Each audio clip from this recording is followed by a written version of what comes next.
Asian ডিজিটালে আপনাদের স্বাগত জানাচ্ছি। আমি এই মুহূর্তে দাঁড়িয়ে আছি ধামরাই উপজেলার কুল্লা ইউনিয়নের চৈতাল গ্রামে রূপা এন্টারপ্রাইজ একটি ভেজাল গুড়ের কারখানায়। আজকে এখানে এই রূপা ভেজাল যে গুড়ের কারখানা, এখানে র্যাবের অভিযান চলছে। র্যাবের অভিযানে এখানে প্রায় ৪ লক্ষ টাকা জরিমানা করেছে বলে আমরা জানতে পেরেছি।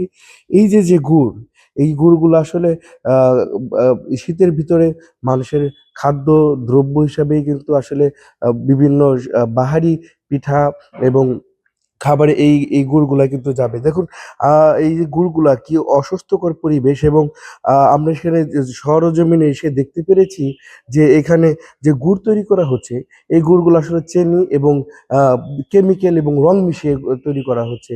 এই যে ভেজাল গুড়, এই ভেজাল গুড় কারখানায় প্রত্যেক দিন রাত্রে এখানে কিন্তু বিশাল পরিমাণের, যেখানে কর্মযজ্ঞ চলে, এখানে কর্মযজ্ঞ চালিয়ে এই যে গুড়গুলো, এই গুড়গুলো তৈরি করে। এবং আমরা দেখতে পেরেছি যে চারদিকে হেঁটে যে যে কি পরিমাণ অসুস্থকর হলে যে একটি আহ, কারখানা আসলে এখানে চলছিল, যে কারখানার যে চুল্লিগুলো ছিল, চুল্লির পাশে কিন্তু আসলে ইঁদুর মরা অবস্থায় পড়ে আছে।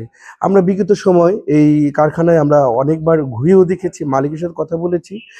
মালিকের দাবি ছিল সে এই যে গুড়, সে ইন্ডিয়া থেকে কাঁচামাল আমদানি করতো এবং যশোর থেকে, কিন্তু সে কোনো কাগজপত্র দেখাতে পারেনি বোধহয়।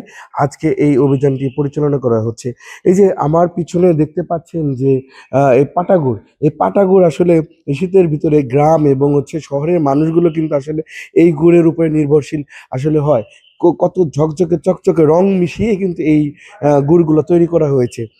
এই যে এখানে দেখতে দেখা যাচ্ছে যে এই ঝুলাগুড়ি কিন্তু আসলে বাজারে যাচ্ছে, কিন্তু এখানে গুড়ের কোনো ছিটি ফোটাও নেই।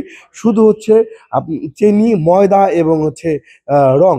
আসলে আপনাকে যদি পুরা কারখানা ঘুরিয়ে দেখাতে চাই যে বিভিন্ন ডাইস তৈরি করেছে, এইখানে যে ডাইস তৈরি করছে, এখানে কিন্তু আসলে গুড়গুলো তৈরি করা হচ্ছিল ভেজাল। দীর্ঘদিন ধরে এই কার্যক্রম চালিয়ে যাচ্ছিল এই আহ, রূপা যে কারখানাটি আজকে ঢাকা র্যাব হেডকোয়ার্টার থেকে এসে নির্বাহী ম্যাজিস্ট্রেটের মাধ্যমে কিন্তু আজকে এই অবৈধ যে গুড়ের কারখানাটি, এটা বন্ধ করে দিয়েছে এবং ৪ লক্ষ টাকা জরিমানা করেছে। এবং আহ, আমরা শুনতে পেরেছি, দেখতে পাচ্ছি যে এখানে নিলাম করবে এই ভেজাল যে যে কারখানার যে জিনিসপত্র।